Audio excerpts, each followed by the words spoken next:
तो 1 महीने बाद अब उनके शरीर में परिवर्तन शुरू हो गया खिचड़ी खाते ही जी। और वो युवा हो गए, चेहरे की झुर्रियां खत्म, बाल काले हो गए जी। पहचान बिल्कुल अलग हो गई। अब वो उनको ढूंढने लगे कि जो जिन्होंने खिचड़ी हमें दी थी वो है कौन। तो कैल्शियम बढ़ाने के लिए आपके पास सबसे अच्छा सोर्स है चूना। जी। एक चूना जो होता है ये पसार उनके पास, ये पान पनवाड़ियों के पास 1 गेहूं के बराबर पानी में घोल के लेते रहना चाहिए। 1 गिलास पानी में 1 गिलास पानी में 1 गेहूं के बराबर डाल लीजिए, पी लीजिए, कैल्शियम की पूर्ति हो हो जाएगी। जाएगी। पारिजात जी। हर श्रृंगार का पेड़ है, हाँ। इनमें बहुत ज्यादा मात्रा में कैल्शियम है। जी। तो इसको, इसके पत्तों को 10-10 पत्तों का काढ़ा सुबह शाम पीजिए। राधे राधे दोस्तों, गुरु ज्ञान गौरव यूट्यूब चैनल से आपका भाई उमेश यादव। दोस्तों, मैं इस समय देवभूमि उत्तराखंड में हूँ और उत्तराखंड के ऋषिकेश, देहरादून और हरिद्वार के मध्य में हूँ। और यहाँ पे आप देख सकते हैं सब तरफ जंगल ही जंगल है, बगल में गांव भी है। यहाँ की प्राकृतिक वातावरण, यहाँ का एटमॉस्फेयर ऐसा है कि यहाँ पर आने के बाद अपने आप शरीर को बहुत हल्कापन महसूस होता है। आयुर्वेदिक जड़ी बूटियों के बहुत ज्ञाता भी हैं, तो हम चाहते हैं महाराज जी से कि कुछ बीमारी पर चर्चा हो, जिससे आज हमारा पूरा जनमानस समाज परेशान है। महाराज जी, पहले तो आपको प्रणाम। एक बीमारी, घुटने के दर्द की बीमारी इस समय बहुत जोर शोर पे चल रही है। इसमें खास करके बुजुर्गों को तो परेशानी है ही है, जवान लोग भी परेशान हैं घुटने की बीमारी से। तो कृपया उस बीमारी के बारे में, और क्यों होती है और उसका उपचार क्या है, तो ऐसा आप उपचार बताएं कि लोग अपने घरों पे बैठकर ही उसका कुछ अपने खान पान में सुधार करके या फिर कुछ दवा घर पे करके उससे अगर निजात पा सकें तो बड़ी कृपा होगी। आपका बहुत ही जन उपयोगी प्रश्न है और पब्लिक एट लार्ज को इससे लाभ होगा। जी। मैं स्वामी भास्करानंद यहाँ शोध संस्थान, आयुर्वेदिक शोध संस्थान इसी उद्देश्य से बनाया है, खोला है जी। कि यहाँ लोगों का उपचार हो सके जी। और जो लोग बहुत परेशान हैं उनके कष्ट निवारण हो सके। जी। इसमें आपने जो कहा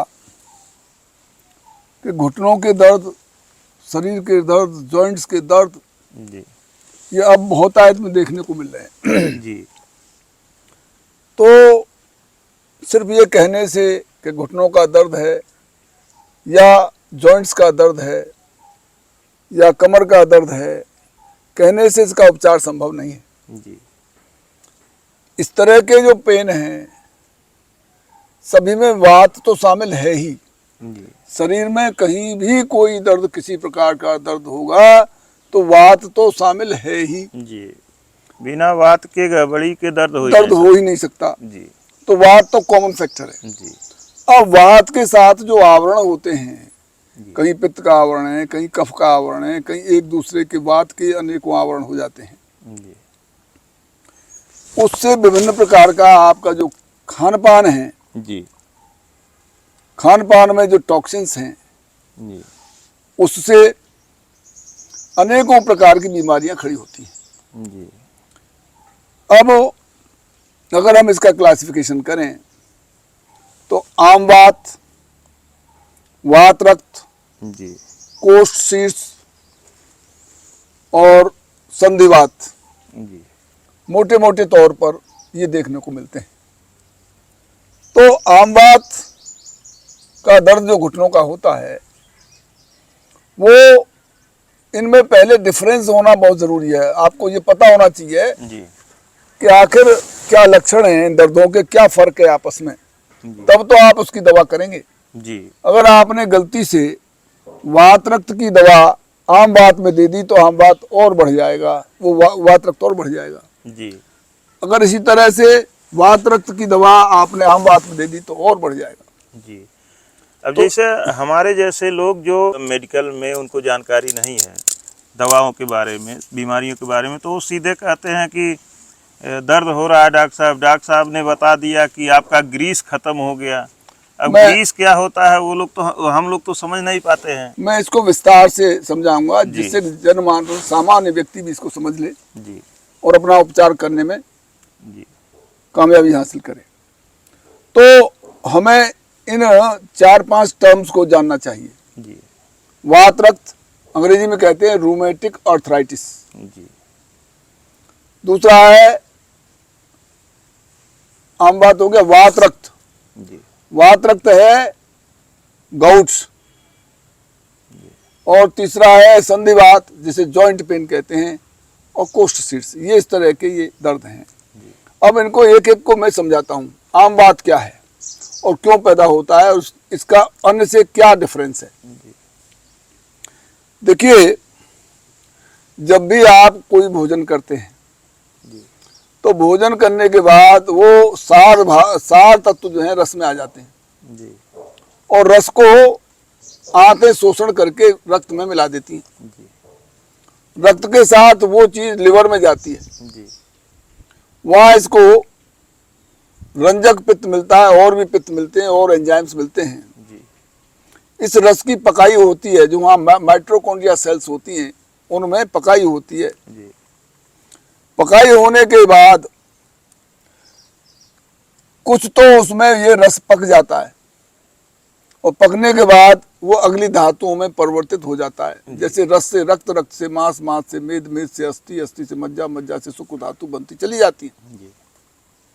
और कुछ भाग उसका एनर्जी में तब्दील होता है जो शरीर की रोजमर्रा के कार्यों में काम आती है। जी। और कुछ भाग इसका कच्चा रह जाता है। जी। उस कच्चे रस को लिवर से ये शरीर पुनः वापस आंत में भेजता है। जी। और आंत में भेजने पर उसको ये एंजाइम्स फिर मिलते हैं और फूड में एसिमिलेटेड होकर के और फिर उसका रसाकर्षण होने के बाद पुनः वो लिवर में पहुंचता है। वहाँ जो हेपेटिक पोर्टल सिस्टम होता है जिसमें छनाई होती है, छनाई होने के बाद उसकी पकाई होती है, तो उसमें कुछ भाग फिर पक जाता है, उसमें फिर कुछ कच्चा रह जाता है। अब दोबारा में जो कच्चा हुआ ये बहुत खतरनाक है। इसी को आंव कहते हैं। आंव जो है यही बहुत रोगों का कारण है। आंव क्या है? आंव वो कच्चा रस है जो धातुओं को बनाने में काम नहीं आ रहा है बल्कि ऑब्स्ट्रक्शन पैदा करने जा रहा है। खून को गाढ़ा कर दिया है। खून को जैसे साबुन घोल दो पानी में तो पानी गाढ़ा मोटा हो जाता है, ऐसे ही यह रक्त में मिलकर के रक्त को दूषित और गाढ़ा, इसी से अनेकों प्रकार के कोलेस्ट्रॉल, थायराइड और अनेकों प्रकार के रोग इससे होते हैं। तो ये आंव ऐसी चीज है कि जहां जहां जाएगा वहां वो नस नाड़ियों को रोकेगा क्योंकि गाढ़ा है। तो ये जो आंव की संप्राप्ति हो जाती है, तो जब आंव की संप्राप्ति वात के साथ हो जाती है, यानी जो प्राण वाहिकाएं हैं जिनमें वायु का बहना होता है, उसमें ये आंव अवरोध करता है। आंव अवरोध करता है तो फ्रीक्वेंटली मूवमेंट वायु का नहीं होता, तो वायु उसे आगे बढ़ने के लिए जोर लगाती है, तो उन नस नाड़ियों पर स्ट्रेस होता है, तनाव, ये दर्द है और उससे सूजन भी होती है।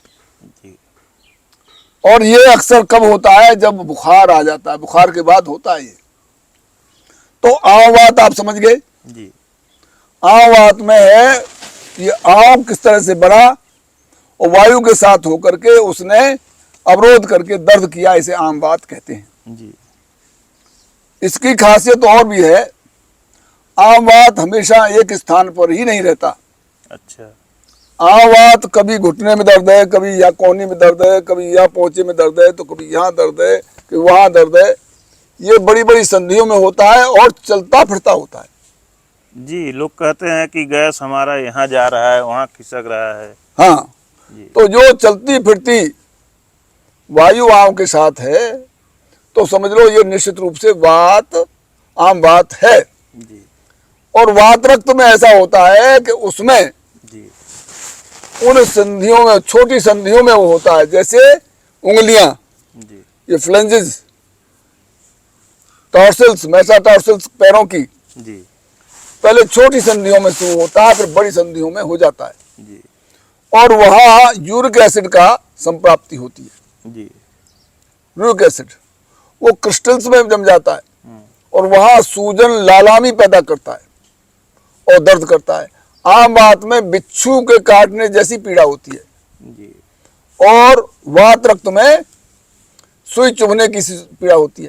जी तो इन दोनों में अंतर समझ गए आप। जी वात रक्त में स्थायी एक स्थान पर ही दर्द होगा, जी जहाँ हुआ है वहीं होता रहेगा, जी तो समझ लो वात रक्त है। जी और अगर वो दर्द चलता फिरता है तो ये आम बात है। आम बात है। ये तो प्रकार हो गए। नहीं नहीं, ये मैं बता रहा हूँ, इसके बिना जाने आप उपचार कर ही नहीं सकते। अच्छा। अगर करोगे तो आपको उल्टे परिणाम मिलेंगे, जी तो ये जानना आवश्यक है। जी तो अब हमें देखना है आम वात की क्या चिकित्सा है, जी वात रक्त की क्या चिकित्सा है, जी और संधिवात की क्या चिकित्सा है, और कोष्ठशीर्ष की क्या चिकित्सा है। तो हम आम बात पे आते हैं, जिसे गठिया कहते हैं। जी तो ये गठिया बाय, गांव में देहाती भाषा में गठिया बाय कहते हैं। जी तो ये चलता फिरता होता है। जी अब यहाँ सबसे खास बात है कि इसमें आंव को पाचन करना होगा। जी अब आंव के पाचन में हमने आपको बताया था कि दो जड़ी बूटियां बहुत इंपॉर्टेंट हैं। जी वो कौन कौन सी हैं? एक तो बताया था मैंने नागकेसर, जी और दूसरा बताया था मैंने चित्रक। जी ये दीपक पाचक औषधि है और ये पाचक औषधि है नागकेसर। तो ये उसको आम को पचाएगी तो आगे आम नहीं बढ़ेगा, तो उसकी जो संप्राप्ति आगे होने वाली है वो रुक जाएगी। चित्रक में कौन सा चित्रक? चित्रक में तो काला तो मिलता ही नहीं है, वो तो दुर्लभ हो गया है, दिव्य जी। औषधि है। कहीं कहीं लाल मिलता है, वो भी कॉमर्शलाइज नहीं हो पा रहा है, जी बहुत कम रह गया है। जी सफेद ही चित्रक मिलता है, इसी से काम चलाना पड़ता है। जी उसकी जड़, मतलब जो भी चित्रक मिल जाए। हाँ, काला मिल जाए तो बेटर है। अरे फिर तो कहना ही क्या है, वो तो कायाकल्प ही कर देगा। कायाकल्प कर देगा।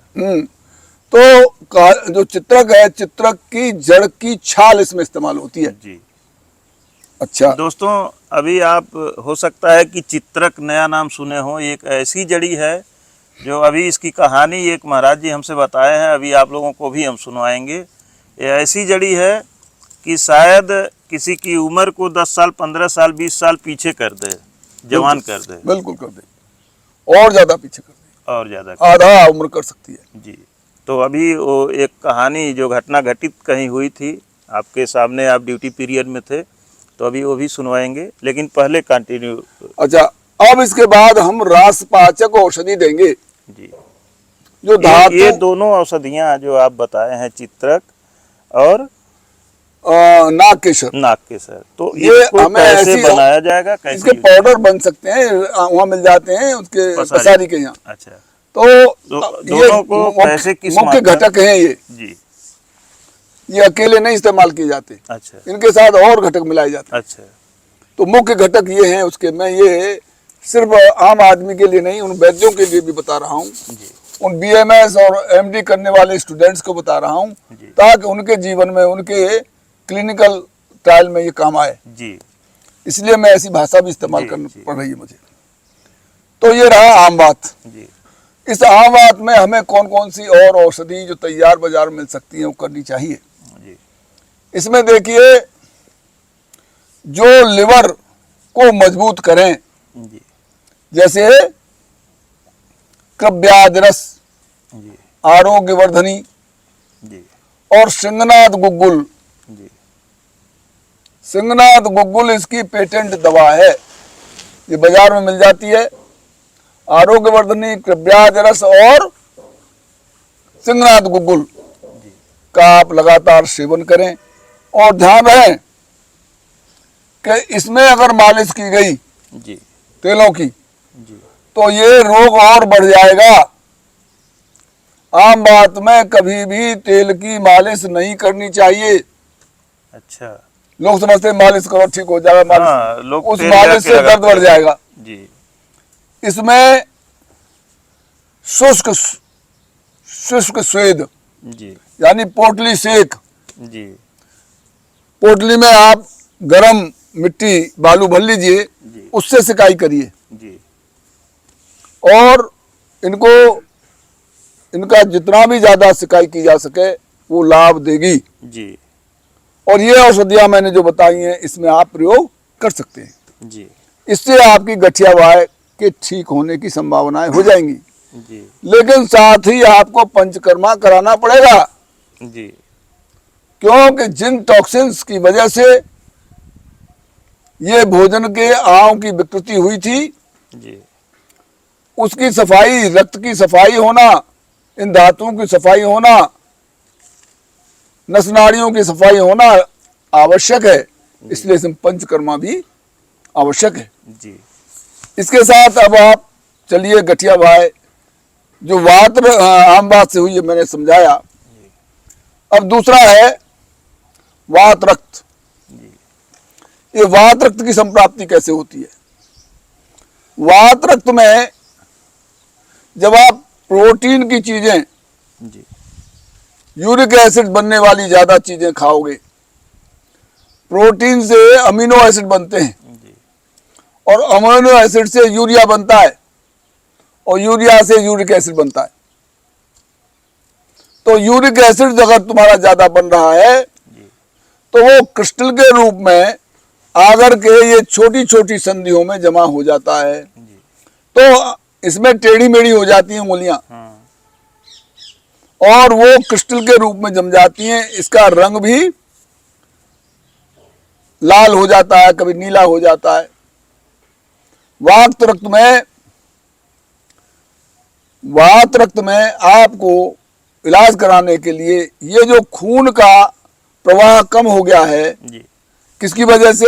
यूरिक एसिड की वजह से। जी तो यूरिक एसिड को न्यूट्रलाइज करने वाली औषधियां खाइए, यूरिक एसिड को निकालने वाली औषधियां खाइए और रक्त को सफाई करने वाली दवाएं खाइए।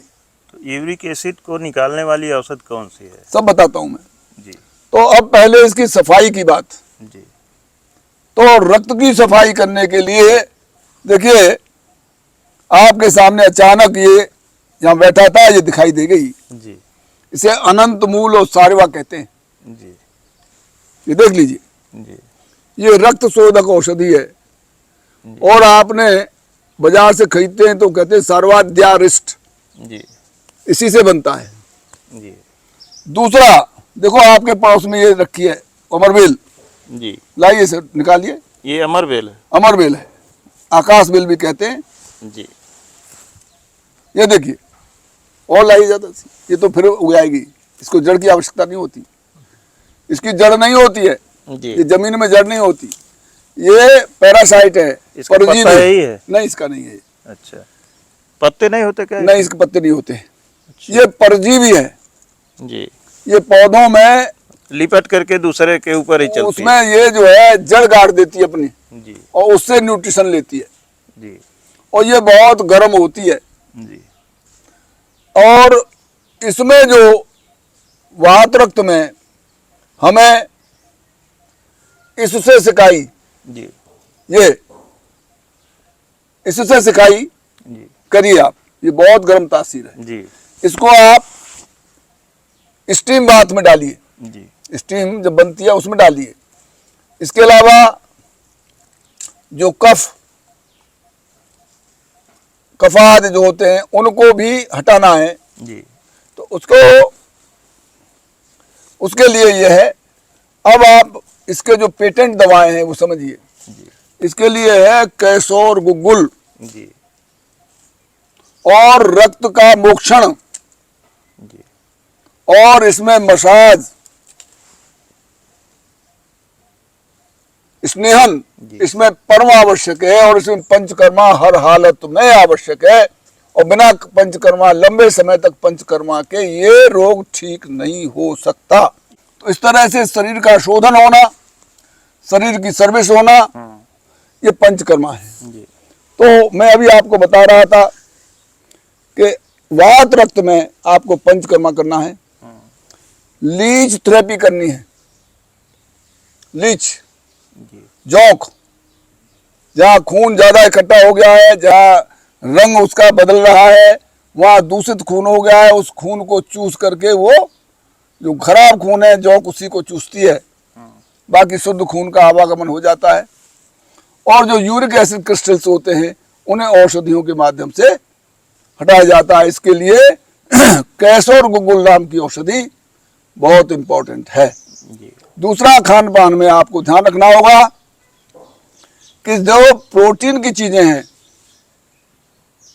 उनमें ही उन्हीं से अमीनो एसिड से यूरिया, यूरिया से यूरिक एसिड बनता है। जी। तो प्रोटीन की चीजें कम से कम खाई जाएं, जैसे जिसमें अरहर की- दाल है। जी।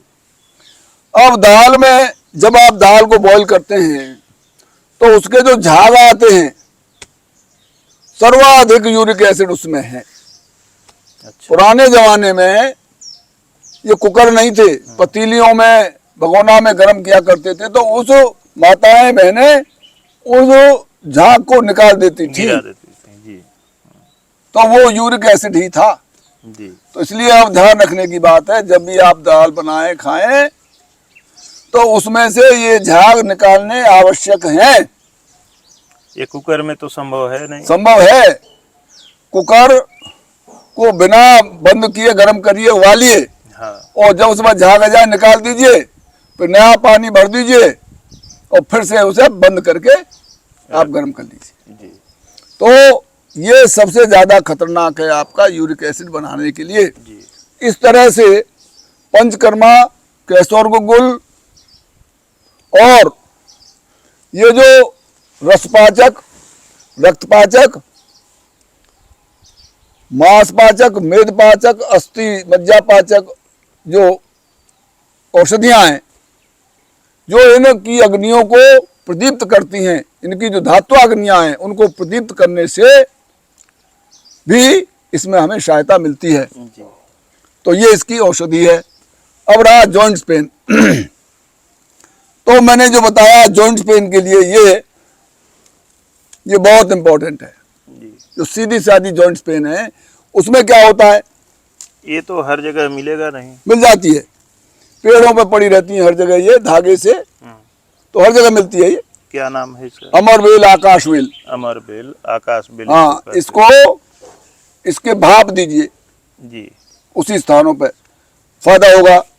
दूसरा, बर्तन में गर्म करके उसका भाप से सेकाई करें। भाप से सिकाई करिए जी। जॉइंट्स पेन में। और इसके अलावा जॉइंट्स पेन के कई कारण हैं। जी। जैसे अगर कफ की प्रवृत्ति ज्यादा हो गई, जी। जैसे ये पैर है मेरा और कफ ज्यादा बन गया, तो ये हड्डी और ये हड्डी अलग अलग है, और इस गोलक से में इसका वो गेंद सी जमाई है, उससे ये रस्सी जैसी बंधी हुई है टेंडिल मसल्स से। जी। ये बिल्कुल अलग है, कोई हिंज जॉइंट इसमें नहीं है, न कोई कब्जा है न कोई जॉइंट है। फिर भी ये अब इस मसल्स टेंडिल्स के माध्यम से ही ये एक दूसरे से बंधी और फिक्स है। जी।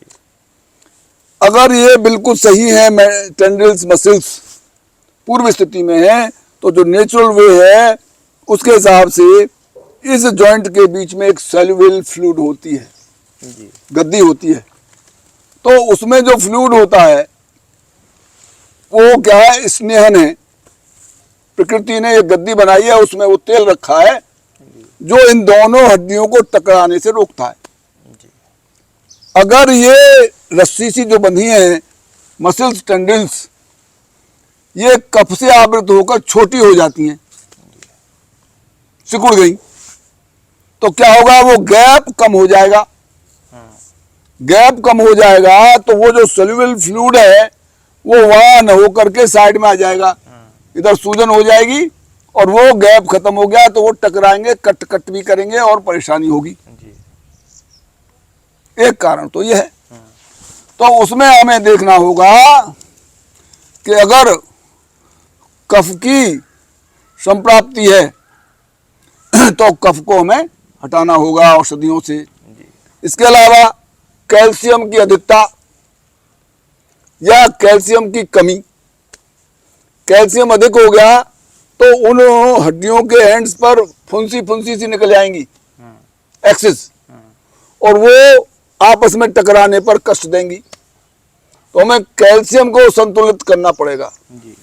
कैल्शियम की कमी से ये गैप बड़ा हो जाएगा। तो कैल्शियम की ठीक ठीक मात्रा की व्यवस्था करनी होगी। कैल्शियम बढ़ाने के लिए क्या खाना चाहिए? कैल्शियम बढ़ाने के लिए आपके पास सबसे अच्छा सोर्स है चूना। जी। एक चूना जो होता है ये उनके पास, ये पान पनवाड़ियों के पास एक गेहूं के बराबर पानी में घोल के लेते रहना चाहिए। एक गिलास पानी में एक गिलास पानी में एक गेहूं के बराबर डाल लीजिए, पी लीजिए, कैल्शियम की पूर्ति हो जाएगी। हो जाएगी। 24 और घंटे भी, में एक बार?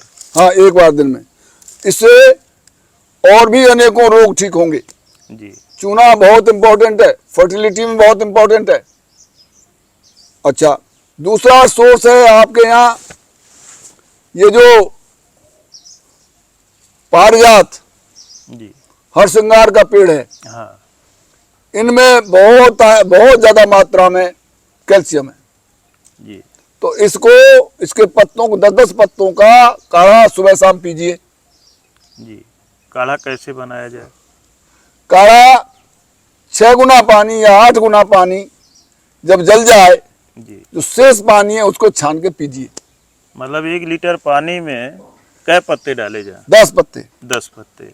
तो 100 ml के बराबर बचे लगभग। हाँ, तो उसे आप इस्तेमाल कर लीजिए, एक बार में पी जाए ठंडा करके। हाँ, तो इस तरह से ये हो गया आपका जॉइंट्स पेन। जी।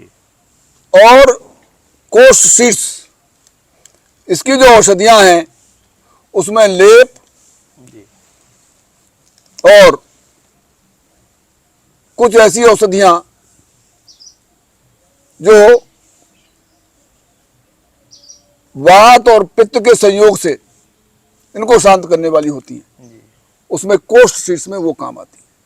जी। तो आपको बड़ी बड़ी बातें, जो खास खास बातें थी, मैंने इसमें जी। बता दिया। आपका वीडियो बहुत लंबा हो जाएगा, जी। जी। जी। इसलिए इतना ही समझ लें, इससे आपको जी। समझता हूँ पर्याप्त लाभ हो जाएगा। जी। जी। इससे हम उम्मीद करते हैं कि जिनको भी दिक्कत है, बहुत लोगों को दिक्कत है इसकी, तो ये जो कुछ मोटे मोटे उपाय हैं उनको करके अपने जीवन में आराम पा सकते हैं। जी, धन्यवाद आपका। प्रणाम। दोस्तों,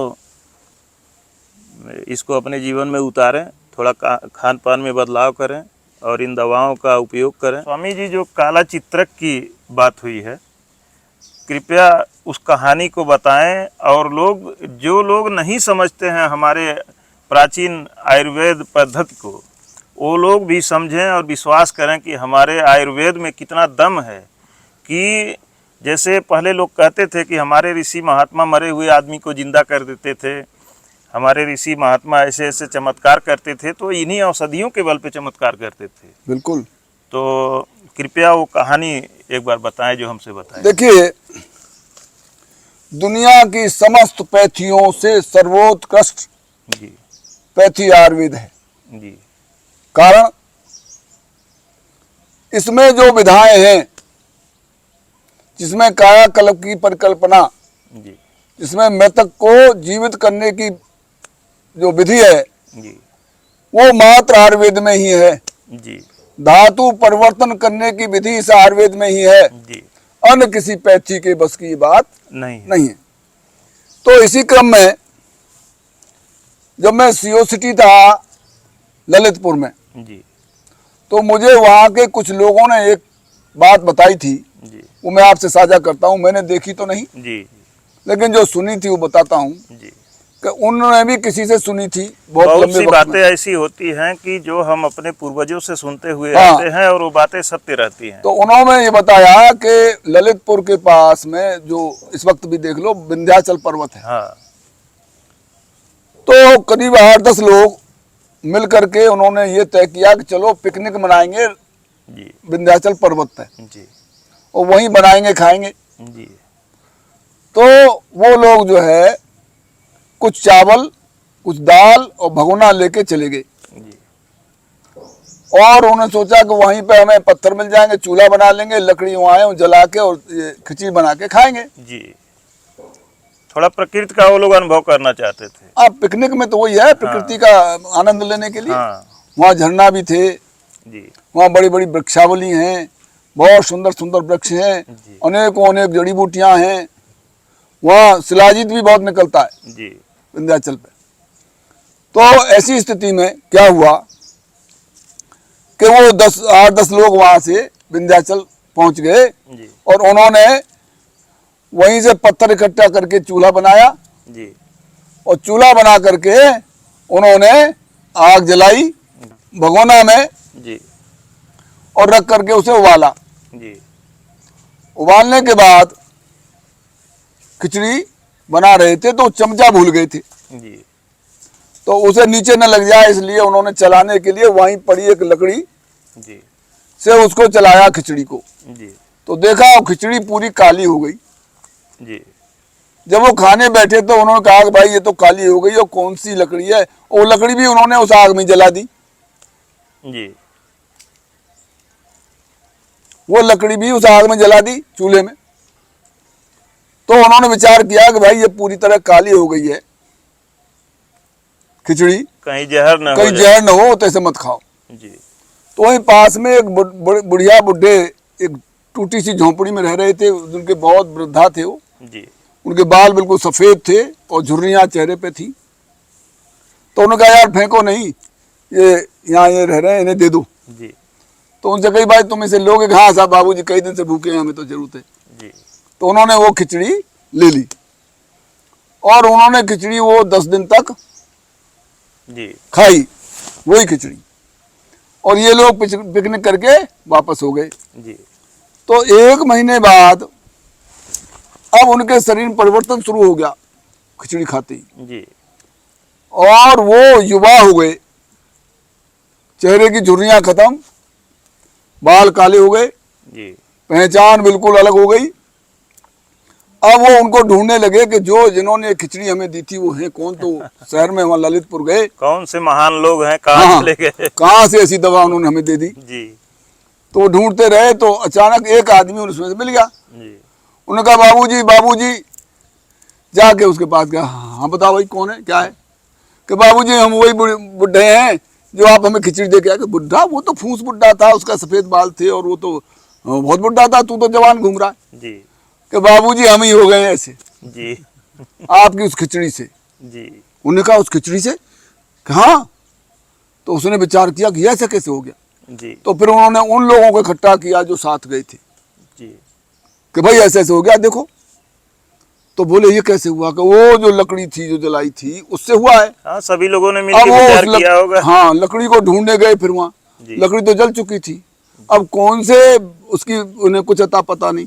फिर विद्वानों ने वहाँ इस पर बड़ा भारी चर्चा हुई, जी तो उन्होंने निश्चय किया कि ये काला चित्रक की लकड़ी थी। जी तो काला चित्रक के बारे में हमने अपने शास्त्रों में पढ़ा, जी तो कायाकल्प की बड़ी उत्तम औषधि है।